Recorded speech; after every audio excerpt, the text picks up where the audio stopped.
What's up, Wolfpack? Jello Wolf King here, bringing you another episode of my What If game series. For anyone new to my channel, welcome. And in this series, I envision the video game your favorite characters from pop culture deserve. That piqued your interest? Then hit that red subscribe button and also hit the little bell icon so that way you'll be notified whenever I release a new video. Oh boy, I am super stoked for this one, guys. This is the first video I made after completing my Marvel Netflix streak. I've had this idea for a Rocket Raccoon and Groot video for quite some time now, as in way back when I was making my Jessica Jones video. So when I made my last video, which was my Luke Cage one, I immediately chose this as my next video topic. It's still baffling that these two haven't gotten their own video game yet, even after the success of Guardians of the Galaxy propelled them to mainstream popularity. I mean, their rise to success is parallel to Chris Pratt's, where they experienced good success in the past. After appearing in Guardians of the Galaxy, they now have a whole new galaxy of opportunity open up to them. The duo's Guardians appearance resulted in resurgence of Rocket Raccoon and Groot comics, a very entertaining animated series on YouTube. Seriously guys, go check it out. And Vin Diesel himself even expressed interest in making a spin-off film featuring the two characters. However, those plans were likely discarded after the whole fiasco of Disney firing James Gunn, then rehiring him. A spin-off film still remains to be a possibility, but it will most likely come into fruition after he completes Guardians of the Galaxy Volume 3, and after he finishes The Suicide Squad. Wah wah. And guys, why not give these two their own video game? Their hilarious chemistry, heartfelt friendship, awesome abilities, and the intergalactic setting are amazing ingredients for a stellar video game. Let's start things off with... This is where I take inspiration from other games to craft a gameplay approach that would honor the character and serve you, the player. Oh, I gotta admit guys, this is the most excited I felt about covering the gameplay style yet. Mainly for the reason that I'll finally be covering a different gameplay style, one that I haven't covered in the past. Please see the game as a hack and slash RPG / shooter using the top-down camera perspective. Like what you see in classic dungeon crawlers like the Diablo series, Torchlight, and Marvel Heroes. But the game that really convinced me that Rocket and Groot's game would work in this format is Darksiders Genesis. Switching from the series' third-person perspective to a top-down perspective was risky, but I commend Airship Syndicate for taking that risk. I can definitely see how Rocket and Groot's game will be heavily inspired by Genesis, mainly how well Genesis handled its two playable characters. I detect some similarities between Rocket and Strife and Groot and War. For instance, Rocket and Strife are both snarky wisecrackers, sharing an affinity for ranged weapons. As expected with their personality, they have a tendency to crack jokes while shooting at enemies. Since they're not suited for close quarters combat, they prefer to keep their distance. War and Groot are the exact opposite. They're more composed than their partners, and they favor smashing over shooting. One feature the game will obviously include is allowing players to switch between Rocket and Groot, but unlike Genesis, where the game has the characters tag in, tag out, Jason Blood, Etrigan style, it'd be good to keep both characters present at all times. Yes, there will be more clutter on screen, but in all honesty, it wouldn't be like Rocket or Groot to not have each other fighting by their sides. By having both characters present at all times, the player can issue combat suggestions with the AI-controlled character. Obviously, when you're playing as Groot, the developers wouldn't design the game like this. I'm Groot. I'm Groot. But which button does what? Worst control scheme ever. Remember how I said suggestions rather than orders?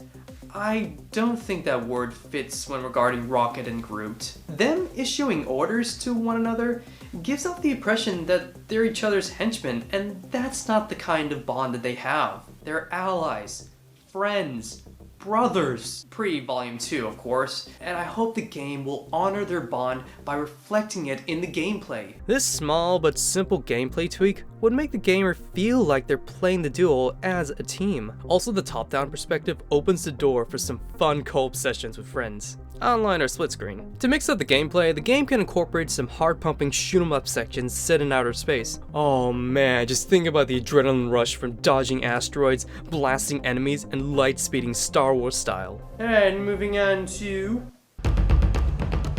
I decided to dedicate a section for each character because I didn't want to be jumping back and forth between them. Now, Rocket's gameplay would be very gear-orientated that involves players utilizing Rocket's vast arsenal of gadgets. His arsenal can include futuristic gadgets such as grenades, convertible turrets, mines, especially those anti-gravity mines from Volume 2, electric discs, shields, and a jetpack for greater mobility. Of course, who would Rocket be without his... Oh, yeah. Oh yes, indeed. Rocket without his guns would be like Fallout without bugs. It wouldn't be the same without them. In-game, I see Rocket wielding 3 types of firearms: pistols, rifles, and the heavy hitters like laser cannons, bazookas, and Gatling blasters. Each firearm category will have its own strengths and drawbacks that don't just apply to combat, but to mobility as well. Pistols are the least powerful of the 3, but also the lightest, enabling Rocket to move at full speed while firing. He can also dual wield them too. However, when firing heavy hitters, Rocket's mobility will be significantly decreased. Furthermore, he won't be able to fly around on his jetpack because of the extra weight. This power scaling system would really encourage players to use Rocket's whole arsenal, adapting their battle strategy when the situation calls for it. Rocket doesn't have Groot's dense durability or strength, hence he needs to use whatever gadget he has in his arsenal to win a fight. Giving players this sort of challenge prevents the game from becoming like a boring button masher. Man, talking about guns, this gives me mad Borderlands vibes, which is another game I definitely see Rocket and Groot's game taking inspiration from. Borderlands looting and shooting was so fun. Collecting all those awesome guns with their unique abilities was just, oh, felt so good. You've got guns that could shoot electricity and acid. Oh man, I really hope Rocket and Groot's game would have this sort of ammunition variety. By the way, what are your favorite Borderlands guns, guys? Please share your thoughts in the comments. My favorite are the Theodore brand. They can throw at enemies and they explode like grenades. Genius! Knowing Rocket, he'd be just as ecstatic as us whenever a new gun appears. For the RPG elements, players can customize Rocket by investing points into 2 skill trees, tech and weapons. Investing in the tech tree will upgrade Rocket's non-firearm gadgets, like his shields, jetpack, and turrets. Doing so will unlock special perks like outfitting the jetpack with a gun, mobile flying turrets, etc. The weapons tree is, self-explanatory. Pouring skill points in here will unlock small perks like an increased grenade supply, new ammunition types, to substantial upgrades like weapon mods and super moves. Alright, I believe I covered everything about Rocket. Moving on to... I am Groot! Unlike Rocket, Groot doesn't need no weapons. He's already a weapon. Groot will obviously be played as a tank melee brawler. His combat approach is honestly a lot more basic than Rocket's. As Rocket, players have access to so many gadgets and weapons, and then there's picking up new ones along the way. With Groot, it's just him. There's still lots of fun to be had playing as Groot, particularly when it comes to customization. Groot will have 2 skill trees, combat and support. Combat is a no-brainer, however I hope the skill tree will offer more dynamic rewards than just punching harder. The tree will give players access to new offensive abilities, starting with the basic stuff, more combos, AoE attacks, then progress on to more advanced abilities, like maybe Groot could shape his hands into actual weapons, such as swords, axes, hammers, maces, bigger fists? Okay, I ran out of ideas after maces, and Groot can grow himself larger to deliver extra attack damage. Now the support tree consists of Groot's defensive abilities, ones that aid him in combat. The abilities can include a shield, Groot pulling enemies toward him, Scorpion style, and controlling plant life to create barriers and restraining enemies. Alright, that's enough of the gameplay. Let's move on to... see the game as a prequel focusing on Rocket and Groot's adventures before meeting the other Guardians. Actually, here's what I see the premise as. Before the Guardians of the Galaxy, there was only Rocket and Groot, 2 best buddies taking up whatever job they can to snag a buck, all the while exploring the galaxy, dodging blaster fire, and getting into all sorts of trouble. One day, the pair are given a job by the eccentric collector to acquire, wink wink, a mysterious artifact from Thanos' offspring. Just to be clear, this won't be an origin story. I just don't see it's necessary to dedicate a 10-hour plus game just to establishing their origin. Instead, the game can provide flashbacks detailing key moments from their past. The game's story can then focus on fleshing out the duo. The real story will ensure the game focuses solely on the pair. Also, if the other Guardians are present, then the game would be over too quickly because Rocket can just call them up for backup. Even if it does damage his pride. Speaking of the two... Alright guys, this is the part where I assemble an awesome cast of brilliant actors who I believe can faithfully portray the game's characters. Now I believe Mark Allen Stewart would make a great Rocket. He's quite an underrated actor, and I believe he's got the acting chops to portray Rocket. His performance as Swoop from Fall of Cybertron really convinced me that he can deliver Rocket's snarky, quick-witted personality. Hearing the banter between the duty-bound Grimlock and the wisecracking Swoop instantly reminded me of Rocket and Groot's dynamic. But I like it! Can you change form? No, everything's different. You mean better! Just different. Need to find the others. So, where do we start?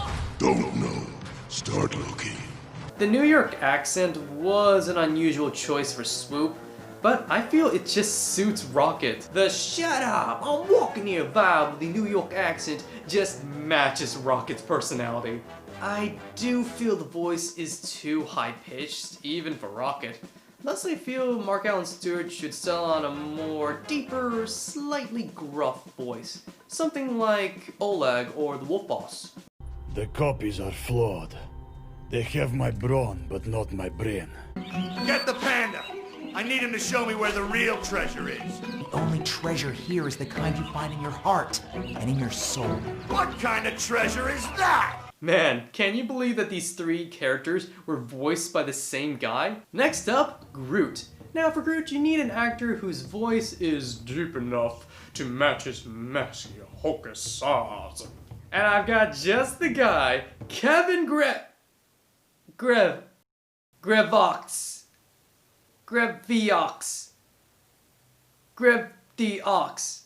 Hold on a second.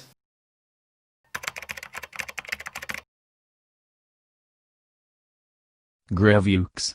Oh. You may remember hearing his distinct deep voice as Terrax. I am Terrax, herald to the Devourer.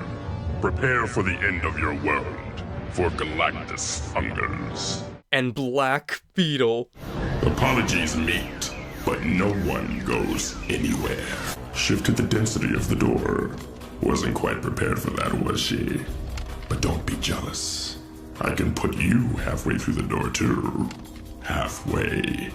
The hard way. Oh my god, easily his best performance. Believe it or not, he previously played Groot in Marvel Powers United VR, albeit as Baby Groot. Which is really perplexing. Why? His natural voice suits adult Groot. Okay, it was definitely for revenue purposes. The whole world fell in love with Baby Groot when Volume 2 came out. But come on, Disney! This is 2020, Baby Groot's reign is over. Now it's the era of the Green One. All hail the true ruler of the galaxy, Emperor Baby Yoda! Dun, dun, dun, dun, dun, dun, dun, dun. Anyway, I believe it's time Kevin's voice and acting skills are used properly this time. And he's a comic book writer, so I'm sure he'll be happy to reprise the role. We're not done just yet, guys. We still got one more casting to do. Introducing James C. as the Collector. In the past, James C. has a reputation for being Jackie Chan's voice double, with him being the voice of Monkey in all other non-film appearances. Sure. If you beat me, I will go. If you don't, then it is you that must leave. Without your pants. Seriously, the guy sounds so much like Jackie Chan, it's crazy. Heck, he even played Jackie Chan himself. Albeit a fictionalized version in Jackie Chan Adventures. Man, I loved Jackie Chan Adventures when I was a kid, and I owe a lot of it to his entertaining performance. Are those seats real leather? Oh, those poor cows! What a baby. As entertaining as his performance was, it'd be good for him to land a role that really challenges his acting capabilities. Fortunately, he has, as Professor Hojo in the Final Fantasy VII Remake. Undoubtedly his best performance yet. Oh my god. Just hear it for yourself, guys. Did you really think we'd leave such a precious specimen to rot in the gutter? We collected and cataloged every last bit of her. Hair, skin, organs, every fragment of every bone. As breathtaking in death as in life. As you, my dear. Ifalna was elegance, right down to her cellular structure. That performance just blew me away and convinced me he can do a spectacular job as the Collector. Hojo and the Collector share one commonality. They both have an obsession for experimentation and collecting, and will do questionable things to satiate their obsession, one of which involves imprisoning innocent beings. Unlike Hojo, I don't see the Collector serving as the villain. His standing in the game is ambiguous, neutral. He's not the duo's enemy, nor is he their ally. Definitely not the latter. He's more of a Yuke from Death Note, as in he doesn't directly involve himself in the affairs of the main characters, but he's still associated with them, albeit only in a business capacity. The Collector's vague allegiance just adds more depth to his character. Additionally, this sort of depth just gives James C. another opportunity to really stretch his acting chops, proving that he is more than just Jackie Chan's voice double. And that's it, guys. If you enjoyed this video, please smash the like button, and thank you so much for your patience. I know, guys, it takes a while to get these videos out. It's really just me at the moment, but I plan to be able to increase my productivity so that way I can pump out more videos for you guys. Feel free to follow me on social media, especially Instagram. That's where I post updates of where I am making the videos, whether it's brainstorming, scripting, filming. I gotta admit, guys, I was excited to create this video, but it was quite a challenge because this is the first time I had to cover two main characters in one video. It'd be very odd to have a game that features Rocket and not Groot, and vice versa. So I decided to include both characters in this video. Before I leave, guys, I would love to hear your feedback in the comments down below. Any kind of feedback would be very helpful in me, whether it's improving the editing, my on-camera presence, or anything like that. Your feedback will be much appreciated. Alright guys, Joakim is signing out for today. I'll catch you later in the next video.